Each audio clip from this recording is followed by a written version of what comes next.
Bonjour, nous sommes le 18 mai 2018 et la troisième puissance économique de la zone euro, l'Italie, va peut-être entrer lundi dans une configuration assez particulière, c'est-à-dire d'avoir un gouvernement anti-système combinant un parti d'extrême droite, la Liga, qui a eu 17% des votes aux dernières élections, et un parti anti-système assez difficile à définir, Cinque Stelle, qui a obtenu 32% des voix aux élections les plus récentes. Il y a deux, ils représentent donc 32 plus 17, nous fait 49, ça fait pratiquement la moitié de l'électorat. Ce ne sont pas des partis traditionnels, ce ne sont pas les gens qui se sont accordés jusqu'ici à faire des gouvernements, et qui sont ces partis-là, ces partis traditionnels, ce sont ceux qui représenteraient, je dirais, l'Europe telle qu'elle est conçue à Bruxelles, c'est-à-dire une Europe ultralibérale, constituée de deux éléments, un pouvoir de type oligarchique au niveau de la nation, et un second pouvoir qui est celui des marchés qui agissent dans le même sens, qui partagent la même idéologie, et qui permettent dans des situations comme par exemple de rébellion, comme par exemple en Grèce en 2015, qui permettent, si les gouvernements de type oligarchique sont éliminés au niveau du pouvoir, permettent au marché, qui est leur deuxième composante, d'intervenir et de faire tomber des gouvernements de ce type-là, ou de leur imposer des conditions qui sont les mêmes ou même plus drastiques dans le cas de la Grèce, les mêmes ou plus drastiques que celles que les partis du gouvernement mettaient en application au moment où ils étaient élus. Et nous avons vu, c'est un système assez curieux, puisque ce système oligarchique permet de fonctionner, même quand il n'y a pas l'accord des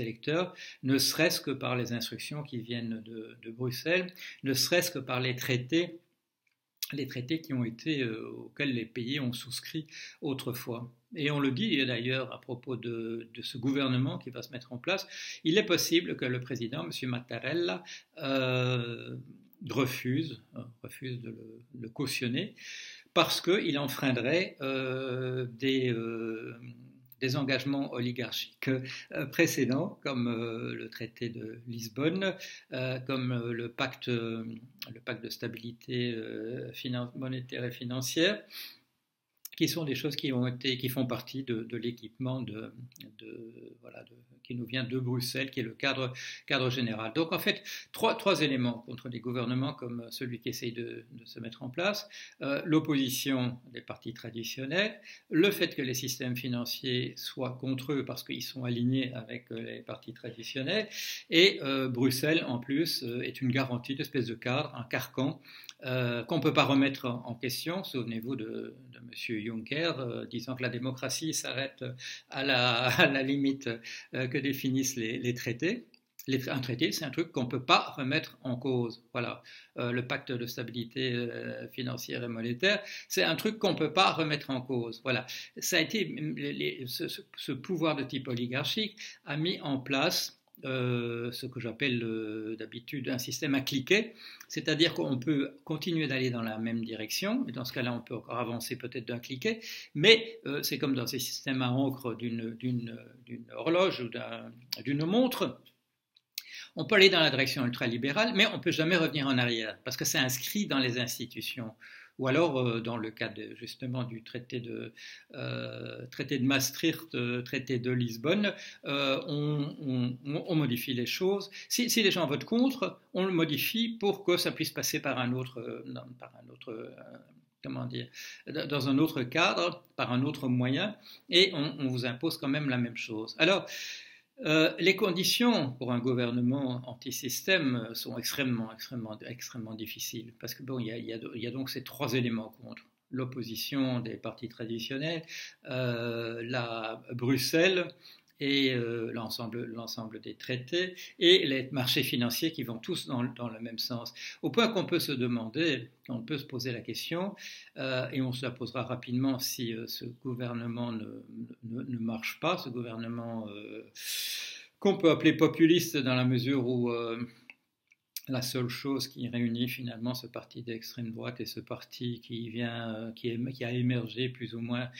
d'une gauche déliquescente, c'est l'appel au peuple comme représentant, comme soutenant les valeurs qui sont celles de ces moments. Ils ont donc beaucoup de vents contraires, il y a beaucoup de choses qui leur viennent en face et qui va leur rendre la tâche extrêmement difficile, au point qu'on puisse se demander s'il est possible, dans le cadre tel que nous l'avons maintenant, d'avoir véritablement des gouvernements anti-système. On l'a vu il y a quelques jours, je crois que c'était mercredi, une fuite dans le Huffington Italie qui montre les 39 points sur lesquels s'étaient mis d'accord les deux partis. Et aussitôt, tollé, le Financial Times qui parle de barbares, tout le monde qui nous explique que ces gens en fait sont incompétents puisqu'ils n'ont pas compris justement le système à cliquer qui fait qu'il est impossible d'avoir des idées comme les leurs.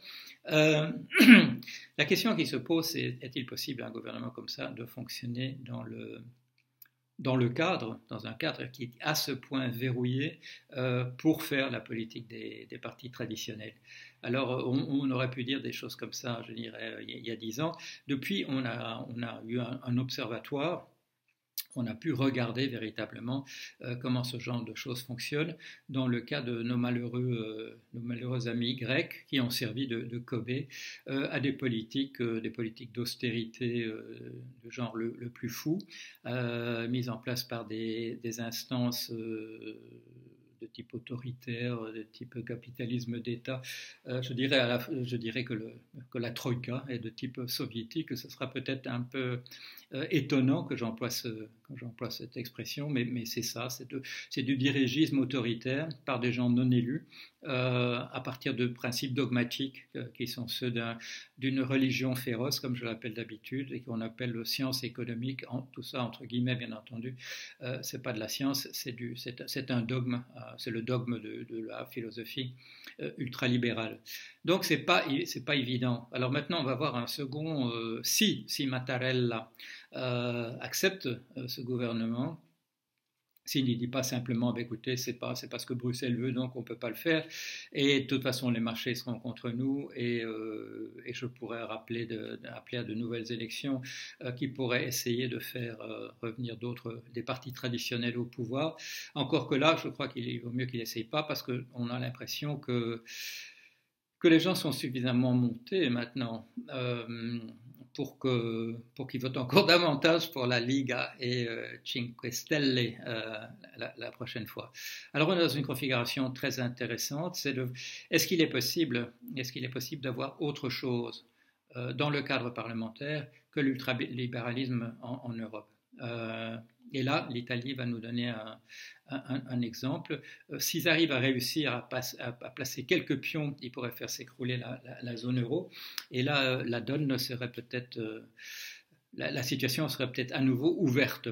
La difficulté, c'est que comme il n'y a plus de gauche, la difficulté, à mon point de vue, c'est que comme il n'y a plus de gauche que sous la forme de populisme plus ou moins mal informé, rouge-brun, des choses, comment dire, qui reposent pas sur, je vais dire ça comme ça, qui reposent pas sur suffisamment de savoir pour pouvoir réaliser quelque chose. Ce qui manque à des endroits comme Cinque Stelle, comme des choses comme Syriza, c'est malheureusement une certaine connaissance technique. Pourquoi? Parce que les techniciens, ils sont à droite, ils sont du côté de l'ultralibéralisme. Des gens qui savent exactement comment ça marche à l'intérieur d'une banque. Il y en a, je dirais, au niveau de la base. Il y a des gens qui votent à gauche, qui travaillent dans des banques. J'en ai connu beaucoup. Mais qui n'ont peut-être pas, je dirais, la technicité suffisante pour savoir comment on dirige une banque, parce qu'on les fait jamais arriver jusqu'à ce niveau-là. Alors voilà la difficulté. Une petite vidéo comme aujourd'hui, c'est plus Paul Jorion réfléchit tout haut que de proposer un plan de gouvernement à l'Italie. Nous allons avoir à nouveau un observatoire. On l'a vu dans le cas de la Grèce, si on veut faire des choses vraiment de type alternatif, il faut être extrêmement prêt. Il faut avoir vraiment, je dirais, des choses vraiment très très prêtes à être mises en application. Et il faut que tout le monde soit d'accord. On l'a vu d'une certaine mesure, puisqu'il y avait un plan B qui était pas mal du point de vue économique et financier mis en place proposé, mis sur le papier par Varoufakis.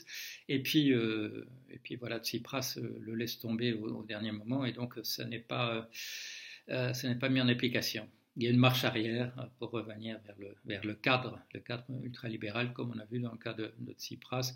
Je ne dis pas que ce soit un monsieur qui soit acquis aux idées du ultralibéral, mais il n'a pas hésité à rentrer dans le cadre, à se remettre sous l'égide des prêtres d'une religion féroce appelée ultralibéralisme du point de vue de la science politique et science économique du point de vue du dogme de cette triste théologie. Voilà, comme je vous dis, première réflexion, il y en aura d'autres, certainement, et en particulier lundi, s'il y a un gouvernement Cinque Stelle plus Liga. Ce sera intéressant.